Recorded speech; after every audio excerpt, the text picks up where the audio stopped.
Prohibition took effect in our nation, there were a tremendous amount of people who were alcohol drinkers.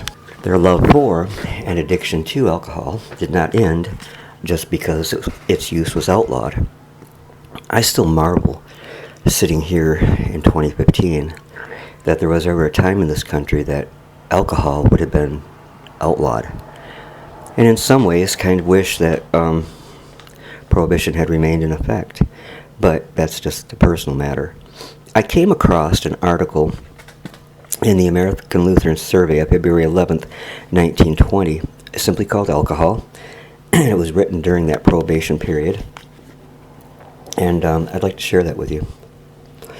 Scores die from wood alcohol poisoning. New Year's drink proves fatal to many. Death juice claims new victims. 10 dead, 4 blind, 2 paralyzed from drinking wood alcohol whiskey. These are newspaper headlines, and they tell a gruesome tale.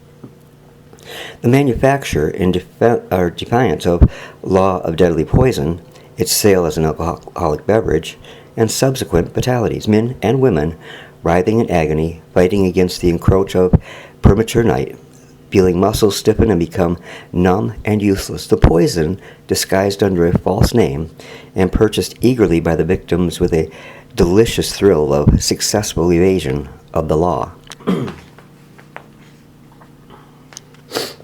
Alcohol is a family name, not the name of an individual member.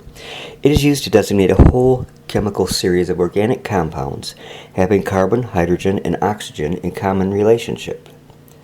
The alcohols are related to one another, much as the oils are related to or the acids are related. There are 3 prominent members of the alcohol group: propyl alcohol, ethyl alcohol, and methyl alcohol. Propyl alcohol is commonly known as glycerin. Ethyl alcohol is prepared by the fermentation of certain sugars, especially maltose and dextrose, and forms the ordinary alcohol used as an intoxicant and stimulant. Methyl alcohol is a product of the destructive distillation of wood and is commonly called wood alcohol. It is used largely as a fuel and as a solvent for certain varnishes and shellacs. Ethyl alcohol, totally unlike wood alcohol in most respects, burns with a clear, hot blue flame. When taken into the system in very small quantities, it causes intoxication. In large quantities, it acts as a poison. Nearly all national governments have long taxed ethyl alcohol and alcohol liquors heavily, the exact amount of the tax varying according to the percentage of alcohol present.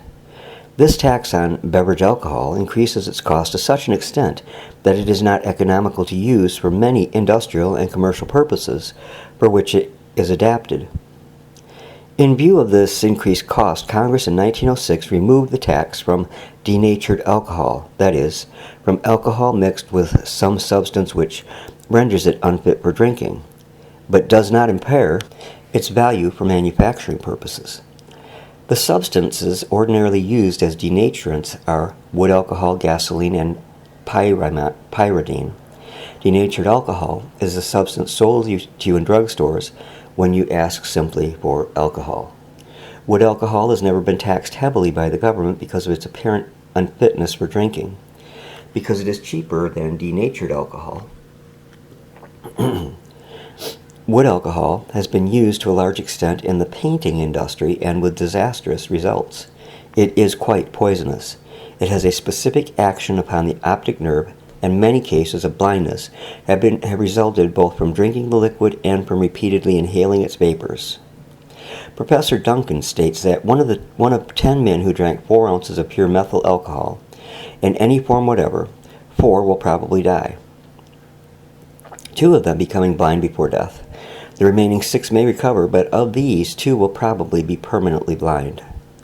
Wood alcohol as a beverage is in the same class with arsenic as a food.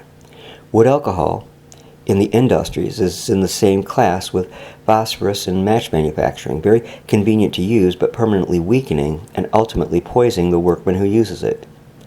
Wood alcohol has practically no good arguments in its favor. It is not needed since it is merely a substitute for denatured alcohol, but as long as it is freely obtainable, certain misguided persons will buy it of unscrupulous or ignorant dealers, and will suffer the consequences in permanent disability. The government that prohibits the sale of intoxicants and opium, that permits the sale of habit-forming drugs only on prescription, that taxes amusements, patent medicines, and soda water, certainly has the power to prohibit the sale of or tax out of existence the deadly poison, methyl alcohol. An interesting article, I believe, that shows the lengths that some people may have gone to cop a cheap buzz from alcohol in the days of Prohibition. Thanks for stopping by and taking a listen.